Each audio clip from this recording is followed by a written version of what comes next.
Hello guys, welcome back to our channel. இன்றைக்கி நம்ம என்ன பார்க்க போகிறோன்னா ஒரு information video and how to maintain your bikes. நம்ம பைக்கு பார்த்திங்கன்னா பொதுவாக எப்படி மெயின்டைன் பண்ணோம் அப்படின்னு நிறையா பேர்த்துக்கு தெரியாது, கொஞ்சம் பேர்த்துக்கு தான் தெரியும். அண்ட் நமக்கு தெரிஞ்ச அளவுக்கு பார்த்திங்கன்னா நம்ம சொல்கிறேன். ஃபஸ்ட்டு என்ன மாற்றணும், எத்தனை கிலோமீட்டருக்கு ஒன்ஸ் பார்த்திங்கன்னா நம்ம என்ன பண்ணணும், என்ன மாற்றணும், எதுவும் போச்சா என்னன்னு செக் பண்ணுறது எப்படி, எல்லாமே பார்த்திங்கன்னா இந்த வீடியோவில் சொல்ல போகிறேன். ஸோ இந்த வீடியோ மறக்காமல் ஸ்கிப் பண்ணாமல் பாருங்கள். ஓகே கைஸ், ஃபஸ்ட்டு இன்ஜின் ஆயிலேருந்து போயிடுவோம். இன்ஜின் ஆயில் பார்த்திங்கன்னா நம்ம every 2500 kilometre or 3000 kilometres once பார்த்திங்கன்னா நம்ம இன்ஜின் ஆயில் கண்டிப்பாக மாற்றியே ஆகணும். ஓகேவா, நம்ம இன்ஜின் ஆயில் மாற்றினா மட்டும்தான் நமக்கு இன்ஜின் செட் ஆகும் அண்ட் எந்த ஒரு இன்ஜின் ப்ராப்ளம் இல்லாமல் நம்ம போயிட்டே இருக்கோம். ஓகே கைஸ், இன்ஜின் ஆயில் மாற்றும் போது பார்த்திங்கன்னா நமக்கு கண்டிப்பாக நம்ம ஆயில் ஃபில்ட்ரு பார்த்திங்கன்னா நீங்கள் இன்ஜின் ஆயில் சேஞ்ச் பண்ணும்போதே ஆயில் ஃபில்ட்ரு வந்து பார்த்திங்கன்னா கண்டிப்பாக நம்ம மாற்றியே ஆகணும். ஏன்னா அதுதான் நமக்கு வந்து அந்த ஆயில் வந்து க்ளீன் பண்ணி ஒரு இதாகவே இன்ஜினுக்கு அனுப்புறது.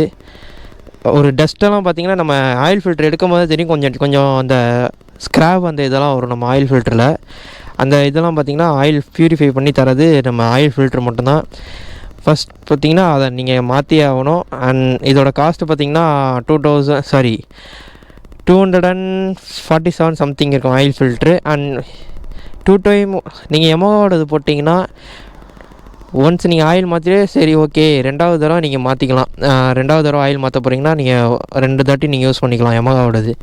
அப்படி இல்லை நார்மலோடது போடுறீங்கன்னா நீங்கள் யூஸ் அண்ட் த்ரோ தான் அது. நீங்கள் எப்போ ஆயில் மாற்றுறீங்க கரெக்டாக பார்த்தீங்கன்னா அந்த ஆயிலே நீங்கள் மாற்றிடணும். அண்ட் ஆயில் ஃபில்டரையும் பார்த்தீங்கன்னா அதை தூக்கி போட்டு வேறு ஆயில் ஃபில்டர் மாற்றிடுவாங்க. ஓகே, நெக்ஸ்ட்டு பார்த்தீங்கன்னா நம்ம பிரேக் ஆயில் தான்.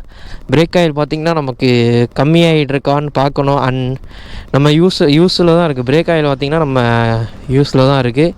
அண்ட் 1.5 இயர்ஸ் ஒன்ஸ் பார்த்திங்கன்னா நம்ம பிரேக் ஆயில் வந்து மாற்றி ஆகணும். ஏன்னா நம்ம பிரேக்கோட விஸ்காசிட்டி வந்து பார்த்திங்கன்னா குறைஞ்சிரும். கண்டிப்பாக வந்து பிரேக் வந்து பார்த்திங்கன்னா ஃபெயிலியர் ஆக சான்ஸ் இருக்குது. அதனால் நீங்கள் பிரேக் ஆயில் செக் பண்ணிக்கோங்க. ஏன்னா பிரேக் ஆயில் பார்த்திங்கன்னா கொஞ்சம் நாளில் வந்து தண்ணி மாதிரி ஆயிரும். தண்ணி மாதிரி ஆயிடுச்சுன்னா நமக்கு பிரேக் வந்து பார்த்திங்கன்னா ஒரு கான்ஃபிடன்ஸ் இருக்காது. ஸோ அது எப்படி என்றாலும் முடியலாம். ஓகே கைஸ், நெக்ஸ்ட்டு பார்த்திங்கன்னா பிரேக் பேட்ஸு. நம்ம பிரேக் பேட்ஸ் பார்த்திங்கன்னா எவ்ரி 10,000 கிலோமீட்டர் ஒன்ஸ் பார்த்திங்கன்னா நம்ம கண்டிப்பாக வந்து பிரேக் பேட்ஸ் மாற்றியே ஆகணும். ஏன்னா பிரேக் பேட்ஸ் தான் நமக்கு முக்கியம். எவ்ரி 10,000ன்றது நம்ம நார்மலாக ஓட்டுறவங்களுக்கு. இல்லை நான் அடிக்கடி ஸ்கிட் அடிப்பேன், ஏதாவது ஸ்டண்ட்டு பண்ணுறேன் அப்படின்னா நீங்கள் பிரேக் பேடை கண்டிப்பாக செக் பண்ணியே ஆகணும். அப்படி செக் பண்ணாமல் ஓட்டினீங்கன்னா உங்களுக்கு பிளேட் வந்து பார்த்திங்கன்னா போயிடும். அண்ட் பிரேக்கும் உங்களுக்கு டேமேஜாக அப்புறம் இந்த கேலிப்பரே மாற்றுற மாதிரி இருக்கும். ஏன்னா நமக்கு அந்த பிஸ்டன் போய் ஏதாச்சும் ஒன்று ப்ராப்ளம் வந்துடும், பெரிய இஷ்யூவாக. பார்த்திங்கன்னா நமக்கும் மாற்றியாச்சு எல்லாமே. அண்ட் முன்னான்னு பார்த்திங்கன்னா ஃப்ரண்ட் பிரேக்கு அதே மாதிரி தாங்க. ஃப்ரண்ட் பிரேக்கும் பார்த்திங்கன்னா நீங்கள் ஸ்டண்ட் அடிச்சிங்கன்னா கண்டிப்பாக பார்த்திங்கன்னா நீங்கள் பிரேக் செக் பண்ணிக்கிட்டே இருக்கணும். 10,000 கிலோமீட்டருக்கு ஒன்ஸ் நீங்கள் மாற்றியே ஆகணும். செக் பண்ணிட்டு மாற்றிடுங்க brake pads. And front brake oil இதுவும் அதே மாதிரி தான். ரியரில் எப்படி நம்ம பண்ணுறோமோ ஃப்ரண்ட்டில் அதே மாதிரி தான். பிரேக் ஆயில் பார்த்திங்கன்னா நம்ம செக் பண்ணோம். 1.5 இயர்ஸ்க்கு அப்புறம் செக் பண்ணாலும் போதும். இல்லை நம்ம யூசேஜில் தான் இருக்குது. பிரேக் பார்த்திங்கன்னா நமக்கு ஒழுங்காக பிடிக்கலை அப்படின்னா நம்ம யூசேஜில் தான் இருக்குது. அண்ட் ஃபோர்க் ஆயில் பார்த்திங்கன்னா நம்ம யூசேஜ் தான். இதுவும் பார்த்திங்கன்னா யூசேஜ்னு சொல்கிற என்னடா இதே யூசேஜ்ன்றனா கண்டிப்பாக பார்த்திங்கன்னா ஃபோர்க் வந்து நம்ம விஸ்காசிட்டி பொறுத்தான் இருக்குது. இல்லை 1.5 இயர்ஸ் ஒன்ஸ் இல்லாட்டி 2 இயர்ஸ் ஒன்ஸ் நீங்கள் மாற்றினா போதும். இல்லை 35 கிலோமீட்டர் வந்துச்சு, 30 கிலோமீட்டர் வந்துச்சா நீங்கள் இதை மாற்றி ஆகணும் கண்டிப்பாக. இல்லை அதுக்கு முன்னாடியே நம்ம ஸ்டண்ட்டு பண்ணி ஏதாச்சும் பண்ணோன்னா கண்டிப்பாக பார்த்திங்கன்னா போயிருக்கும். உள்ளார வந்து ஆயில் சீல் உடஞ்சிரும். சில பேர்த்து வந்து பார்த்திங்கன்னா சீல் உடையிற வரையுமே யூஸ் பண்ணுவாங்க. அப்படி யூஸ் பண்ணாதீங்க. நீங்கள் பார்த்திங்கன்னா உடையிறதுக்கு முன்னாடி உங்களுக்கு வந்து பார்த்திங்கன்னா அந்த சஸ்பென்ஷன் வந்து ஒரு ஸ்டேபிளாக இருக்காது. உங்களுக்கு கார்னரிங் பண்ணுறீங்களோ சப்போஸ் ஒரு ஃபோக்கஸ் கொடுக்காமல் உங்களுக்கு பார்த்திங்கன்னா ஆக்சிடெண்ட்டில் தான் போய் முடியும். ஸோ நீங்கள் அதையும் செக் பண்ணி பார்த்திங்கன்னா 1.5 இயர்ஸ் டு 2 இயர்ஸ் இல்லாட்டி 30,000 கிலோமீட்டர். ஓகே கைஸ், இதை மாற்றிடுங்க கண்டிப்பாக. அண்ட் நெக்ஸ்ட்டு பார்த்திங்கன்னா ஏர் ஃபில்ட்ரு கைஸ். நம்ம பார்த்திங்கன்னா எவ்ரி 10,000 கிலோமீட்டர் ஒன்ஸ் கண்டிப்பாக பார்த்திங்கன்னா ஏர் ஃபில்ட்ரு பிரேக் பேட்ஸ் இந்த இதெல்லாம் மாற்றி ஆகணும். முக்கியமாக பார்த்திங்கன்னா ஏர் ஃபில்ட்ரு வந்து நமக்கு நம்ம இவ்வளோ இதில் போகிறோம். நம்ம ஏரியா வந்து பார்த்திங்கன்னா ஒரு ரொம்ப மண் அது இதுன்னு தூசியில் இருக்கும். இல்லை நம்ம ட்ராவல் பண்ணுறோம், நிறைய வந்து பார்த்திங்கன்னா டஸ்ட்டு இருக்கும். நான் பழைய ஏர் ஃபில்ட்ரு வந்து போடுறேன். பார்த்திங்கன்னா அந்த ஏர் ஃபில்ட்ரு எப்படி இருக்குது, புதுசு மாத்திரப்போ எப்படி இருக்குது அப்படின்னு பாருங்கள். அண்ட் பிரேக் பேட்ஸும் அதே மாதிரி தான். நான் பிரேக் பேட்ஸை செக் பண்ணாமல் ஓட்டி என்ன ஆச்சுன்னு பாருங்கள். நான் பிரேக் பேட் இமேஜே ஆட் பண்ணுறேன் அண்ட் ஏர் ஃபில்டரை நான் ஆட் பண்ணுறேன். நெக்ஸ்ட்டு பார்த்திங்கன்னா செயின் ஸ்ப்ராக்கெட் தாங்க. நமக்கு பார்த்திங்கன்னா செயின் ஸ்ப்ராக்கெட் மெயின்டைன் பண்ணாமல் பார்த்திங்கன்னா 13,000 கிலோமீட்டர்லேயே நமக்கு பார்த்திங்கன்னா காலி ஆயிடுச்சு. ஸோ நம்ம இப்போ செயின் பார்த்திங்கன்னா ஆயில் அடிக்கணும்.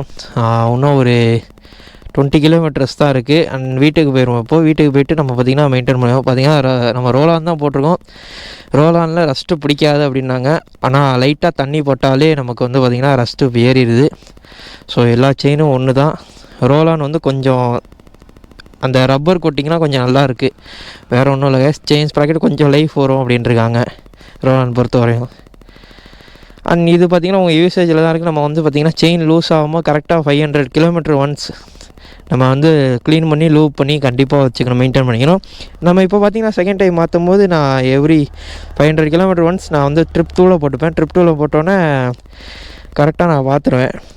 ஓகே இவ்வளோ ஓடி இருக்குது. 500 கிலோமீட்டர் வந்த உடனே சண்டே இல்லை ஒன் சண்டே விட்டு ஒரு சண்டே க்ளீன் பண்ணி லூப் அடிச்சிட வேண்டியதான். Okay guys. நெக்ஸ்ட்டு பார்த்திங்கன்னா கூலண்ட்டு தான். கூலண்ட்டு சொல்ல போனால் நமக்கு வந்து கம்மி ஆகாது அவ்வளோக்கு. ஆனால் நீங்கள் வந்து கூலண்ட் ஆயில் வந்து அப்பப்போ செக் பண்ணிக்கணும். நமக்கு பார்த்திங்கன்னா கூலண்ட் வந்து இருக்குது, இதில் தெரியுமா என்னன்னு தெரில. கூலண்ட் வந்து பார்த்திங்கன்னா இந்த ஃபுல்லில் தான் கைஸ் இருக்குது. அந்த லிக்யூட் ஆடுறது தெரியுதா, ஃபுல்லாக தான் இருக்குது நம்ம கூலண்ட்டு பார்த்திங்கன்னா உங்களுக்கு குறைஞ்சிச்சின்னா ஷோரூமில் வந்து பார்த்திங்கன்னா ஒரு 50 இல்லாட்டி 100 தான் கேட்பாங்க. நீங்கள் கண்டிப்பாக கூலண்ட்டை டாப்அப் பண்ணிக்கோங்க. இல்லாட்டி வந்து பார்த்திங்கன்னா நமக்கு ரேடியேட்டர் ஃபேன் இஷ்யூ வரும். கண்டிப்பாக நமக்கு ரேடியேட்டர் ஃபேன் வந்து பார்த்திங்கன்னா அடி வாங்கிடும். அப்புறம் நம்ம அதுக்கு வந்து பெரிய செலவு வைக்கிற மாதிரி இருக்கு. ஓகே நெக்ஸ்ட்டு பார்த்திங்கன்னா நம்ம 20,000 கிலோமீட்டர் ஒன்ஸ் பார்த்திங்கன்னா ரேசிங் கிட்டு தான்.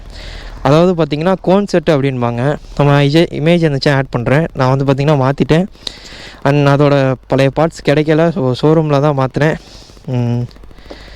அது பார்த்திங்கன்னா நமக்கு இமேஜ் கிடைக்கும். நான் இமேஜ் இருந்தால் ஆட் பண்ணுறேன் கோன் செட்டு. அந்த கோன் செட்டு பார்த்திங்கன்னா எவ்ரி 20,000 கிலோமீட்டர் ஒன்ஸ் பார்த்திங்கன்னா மாற்றி ஆகணும். இல்லாட்டி நமக்கு வந்து பார்த்திங்கன்னா அப்புறம் அதோட அந்த ஸ்பேஸ் இருக்குல்ல, அது வந்து பார்த்திங்கன்னா அப்புறம் எப்படி சொல்கிறேன் பெருசாகிடும். அப்புறம் நம்ம அது வேறு டைட் வச்சு அப்புறம் என்னென்னமோ பண்ணி நம்ம எக்ஸ்ட்ரா செலவு பண்ண வேணாம். ஸோ உங்களுக்கு வண்டி ஆடுறதுலே தெரியும். கொஞ்சம் பிரேக் பிடிச்சிங்கன்னா பார்த்திங்கன்னா கொஞ்சம் முன்னாடி போகும். அண்ட் ஃபோர்க்கும் அடிவாங்க அதே மாதிரியே. நீங்கள் பிரேக் பிடிச்சிங்கன்னா கொஞ்சம் இந்த இடத்துல வந்து ஆடுற மாதிரியே தெரியும். ஸோ அப்படி இருந்துச்சுன்னா கொஞ்சம் டைட் வச்சுக்கோங்க. 20,000 வந்தோம், ஒரு 20,000 கிலோமீட்டர் வந்துச்சுன்னா மாற்றிடுங்க. அப்புறம் பார்த்திங்கன்னா நம்ம முக்கியமாக பார்த்திங்கன்னா ஸ்பார்க் ப்ளக் தாங்க. ஸ்பார்க் ப்ளக் பார்த்திங்கன்னா நம்ம எவ்ரி 10,000 ஒன்ஸ் பார்த்திங்கன்னா கண்டிப்பாக மாற்றி ஆகணும். நான் பழைய ஸ்பார்க் ப்ளக் வீடியோ இருக்காது, ஆனால் மாற்றிட்டேன். ஸ்பார்க் ப்ளக் பார்த்திங்கன்னா கொஞ்சம் ஒரு இதாகி அந்த கருப்பாயிடுச்சு ஃபுல்லாக. அந்த மாதிரி இருக்கக்கூடாது. அது 10,000 கிலோமீட்டர் ஒன்ஸ் மாற்றி ஆகணும். கரெக்டாக 10,000 தான் மாற்றினேன். அந்த எடுக்கும் போது பார்த்திங்கன்னா அவ்வளோ கருப்பாக இருந்துச்சு. ஸோ அதனால் நம்ம வந்து மாற்றிக்கணும். இல்லாட்டி ஸ்டார்டிங் ப்ராப்ளம் வரும். நமக்கு டக்குன்னு ஸ்டார்ட் ஆகாது, எங்கேயாச்சும் போய் நின்றுடும். அந்த ஒரு ப்ராப்ளம் பார்த்திங்கன்னா நமக்கு வர வேணாம். ஸ்டார்ட் பண்ணுறதுக்கு காரணமே அதுதான். அண்ட் ஓகே கைஸ், வேறு என்னென்ன இருக்குது அப்படின்றது இதுதான் பேசிக். பார்த்திங்கன்னா இதுதான் பேசிக், எல்லாமே சொல்லிட்டேன். அண்ட் இதுக்கு மேலே பார்த்திங்கன்னா நீங்கள் என்னென்ன மிஸ் பண்ணிட்டேன் அப்படின்ட்டு சொல்லுங்கள். மிஸ் பண்ணியிருந்தால் கமெண்ட் பண்ணுங்கள், இதெல்லாம் மிஸ் பண்ணிட்டேன் அப்படி. அண்ட் அவ்வளோதான் கைஸ். அண்ட் ஃபைனலி பார்த்திங்கன்னா நம்ம வண்டி பார்த்திங்கன்னா ஒரு 1 மந்த் ஒன்ஸ் ஆச்சு வாட்டர் வாஷ் கண்டிப்பாக விட்டுருங்க. ஏன்னா நம்ம வாட்டர் வாஷ் விடலாட்டி கண்டிப்பாக ஏதாச்சும் ஒரு ரஸ்ட் ஏறும். நீங்களாம் பண்ணாலும் ஓகே, அண்ட் கடையில் கொடுத்தாலும் ஓகே. கடையில் கொடுத்தா நம்ம அந்த ஒரு ஏர் ப்ரெஷர் ஒன்று அடிப்பாங்க தண்ணியெல்லாம் வெளில போகிறதுக்கு. ஆனால் அந்த இதெல்லாம் வெளில போயிடுச்சுன்னா நமக்கு பக்காவாக ஆயிரும். இல்லாட்டி ரஸ்ட்டு வந்து பார்த்திங்கன்னா உங்கள் பைக்கில் கண்டிப்பாக வரதுக்கு வாய்ப்பு இருக்குது. அண்ட் நிறைய பேர்த்து பார்த்திங்கன்னா டிஸ்கில் துரு பிடிக்குது அப்படின்னு கமெண்ட் பண்ணியிருந்தாங்க. அண்ட் நம்மள்தான் அப்படி தான் வயசு இருக்குது. அது ஒன்றும் பிரச்சனை இல்லை. நம்ம WD-40 இருக்குல்ல, அது வச்சு அந்த துணியை வச்சு ரப் பண்ணாலே நமக்கு போயிடும். அண்ட் நான் ரப் பண்ணிட்டேன், மறுபடியும் பார்த்திங்கன்னா வந்துச்சு. மழை பெஞ்சு தண்ணி பட்டாலே வந்துடும். அது ஒன்றும் பிரச்சனை இல்லை. அது பில்ட் குவாலிட்டி அப்படி தான் இருக்குது, டிஸ்கோட குவாலிட்டி. ஓகே கைஸ், வேறு ஏதாச்சும் மிஸ் பண்ணியிருந்தேன்னா மறக்காமல் கமெண்ட் செக்ஷனில் கமெண்ட் பண்ணிடுங்க. ஓகே கைஸ், இந்த வீடியோ இதோட க்ளோஸ் பண்ணிக்கலாம். டாட்டா பாய் பாய். எங்கே போனாலும் சேஃபாக போங்க, சேஃபாக ரைட் பண்ணுங்கள், ஹெல்மெட் போட்டுக்கோங்க. டாட்டா பாய் பாய். பிடிச்சிருந்தா சப்ஸ்கிரைப் பண்ணிக்கோங்க. நான் தான் உங்கள் ஃப்ரீ டைம் ரைடர். டாட்டா பாய் பாய். என்ஜாய் பண்ணுங்க கைஸ்.